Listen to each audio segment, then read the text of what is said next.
क्या आप जानते हैं कि ऊंट को जिंदा सांप क्यों खिलाया जाता है? ऊंट के शरीर में जाने के बाद सांप क्या-क्या करता है? और क्या वाकई इस जिंदा सांप को खाने से ऊंट को कोई फायदा मिलता है? रेगिस्तान की यह सदियों पुरानी सांप और ऊंट की परंपरा कई सवाल उठाती है। आइए, इसके हैरान कर देने वाले सच से पर्दा उठाते हैं। सबसे पहले जानिए कि दुनिया की किस जगह पर ऊंट को सांप खिलाया जाता है और क्यों खिलाया जाता है। दरअसल उत्तर अफ्रीका के कुछ रेगिस्तानी कबीले और कुछ अरब देशों जहां पर ऊंट जीवन का एक महत्वपूर्ण हिस्सा है और इनका उपयोग परिवहन, दूध, मांस और अन्य कार्यों में किया जाता है। इस जगहों पर ऊंट को पालने वाले लोग एक जिंदा सांप ऊंट के मुंह में छोड़ देते हैं। यह देशों में ऐसी मान्यता चलती रहती है कि ऊंट को जिंदा सांप खिलाने से ऊंट की शक्ति और सहनशीलता बढ़ती है। इन कबीलों में सांप को ऊंट के लिए टॉनिक के रूप में देखा जाता था, जो ऊंट की सहन शक्ति और कार्यशक्ति बढ़ाने में सहायक माना जाता है। इन कबीलों में ऐसी भी पारंपरिक मान्यता थी कि जिंदा सांप खिलाने से ऊंट अधिक मजबूत और लंबी यात्राओं के लिए बेहतर होता है। हालांकि यह मान्यता आज के समय में कम होती जा रही है, लेकिन कुछ लोग ऐसे भी हैं जो इस मामले पर कोई समझौता करने को तैयार नहीं है। क्या ऊंट कभी अपने आप ही जिंदा सांप को खा लेता है?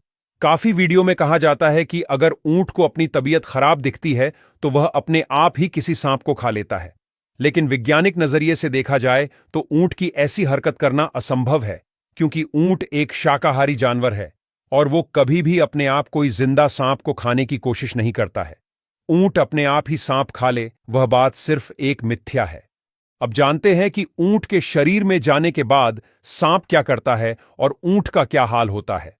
जब ऊंट को जिंदा सांप खिलाया जाता है तब दो तरह के परिणाम मिलते हैं।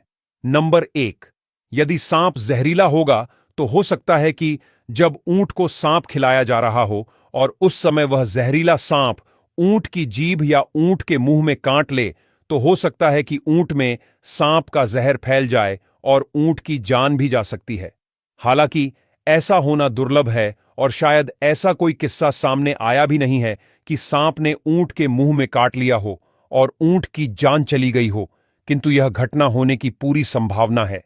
नंबर 2, यदि सांप सीधा ऊंट के पेट में चला जाता है, तब पेट में पहुंचने के बाद सांप का शरीर पाचक एंजाइमों और गैस्ट्रिक एसिड से घिर जाता है, जिससे वह जीवित नहीं रह पाता, क्योंकि ऊंट के पेट की अम्लीय प्रकृति सांप के शरीर के लिए घातक होती है। सांप का शरीर धीरे धीरे पचने लगता है और ऊंट का पाचन तंत्र सांप के शरीर को छोटे छोटे अणुओं में तोड़ देता है, क्योंकि ऊंट का पाचन तंत्र किसी भी कठिन पदार्थ को पूरी तरह से तोड़ने में सक्षम होता है। पाचन के बाद सांप के शरीर का जो भी हिस्सा बचता है वह मल के रूप में ऊंट के शरीर से बाहर निकल जाता है।